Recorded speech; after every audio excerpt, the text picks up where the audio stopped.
Greetings from Southern Yankee Homestead. If this is your first time, welcome. If you're a returning viewer, welcome back. Well, today's going to be a little bit different of a video. I am going to be working on the Husqvarna GT52 XLS, but it's not going to be about that per se. A couple days ago, before the rain, I was out doing a job, and yes, we're just shooting along as we go here. I was out doing a job and I lost a circlip. Well, I can't find the rest of it, but here's the piece that I was able to salvage. So with that, the wheel just kind of flops around. I don't know if I got that up high enough or not. Oh, let's see here. Where is the shaft? There's the shaft. There we go. It brought up the question in my mind, or not necessarily the question, why do we show so much mechanics on our channel? Well, part of the reason is because there's a good possibility something's going to break. If you're on a homestead, or you're looking at starting a homestead, you got to get that inner bearing pushed back in. Ooh. That inner bearing looks like it's had a better life somewhere else. So, there we go.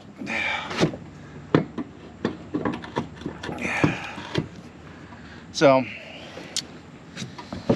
you're going to face certain issues when you have a homestead, or a farmette, or a farm. How are you going to deal with them? If you have zero experience with mechanics or anything else, what happens when something breaks? How are you going to afford to fix something? Yeah, you're in my lap right now. Well, that's what our channel is about. It's about homesteading, but at the same time, it's about everything homesteading. Too big. That might work. So, yes, this is not the right thing to do for it, but this is what we're going to do for it. Yeah, that's too big. That's too small. Or too big still.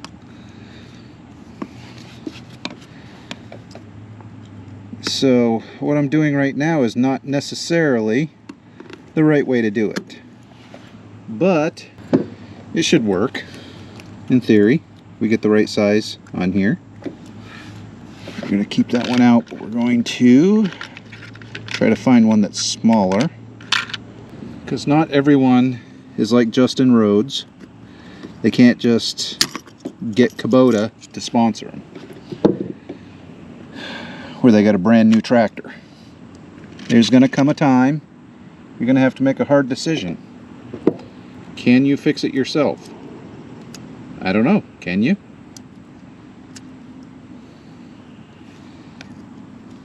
Well, the good news is, with this community, YouTube community, there's all kinds of information out there.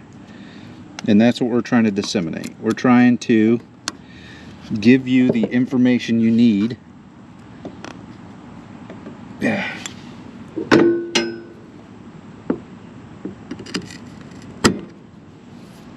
so that you can try to do something like this on your own.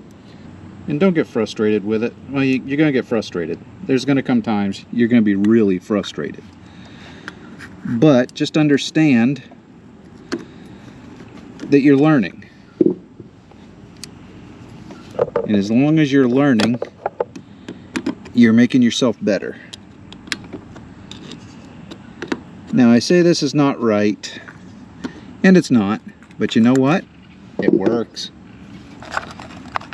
So, I could have said screw it, or forget about it. And let me go grab a scribe real quick. Alright, scribe, dental tool, whatever you want to call it. What am I looking at right now? Oh, yeah. So, I could when this broke, called Husqvarna, said, hey, I'm broke, come get me. In which case I would have ended up paying to have someone from, well, would have been 1, 2, 3, 4 towns over, either way, because I was kind of in the middle. Have someone 4 towns over drive out, pick up my mower, drive back, take it back, find out, yep, you broke a circular clip, by the way. So I end up having to pay for tow service, still not get the job done, and be out probably a couple $100 for what is a good possibility only, I'll say, a 70-cent part. I don't actually know, I didn't get the right part. There we go. Or I could swallow my pride and figure out how to do it myself. I did this to the other side, well, this summer, so apparently those circlips aren't the best of quality. But we went ahead and used some snap rings, and I've seen snap rings hold axle shafts on vehicles, so having dual snap rings on this be plenty. But you got to learn how to do it.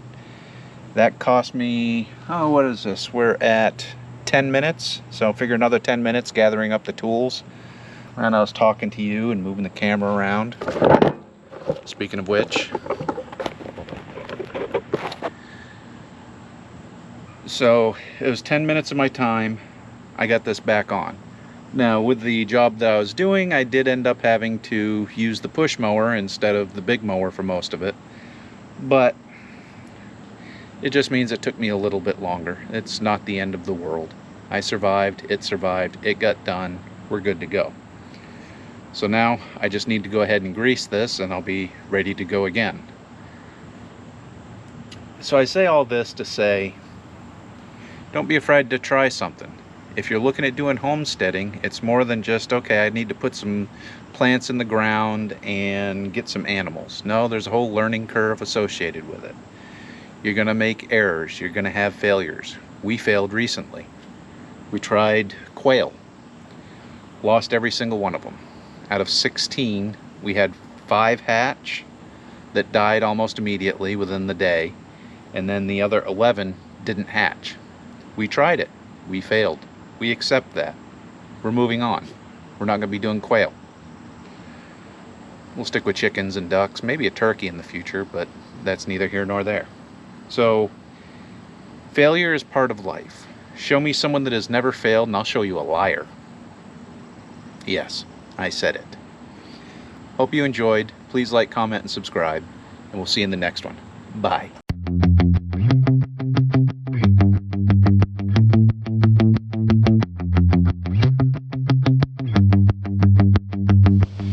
And since someone say, we didn't see you put grease in there, you didn't grease it. Happy?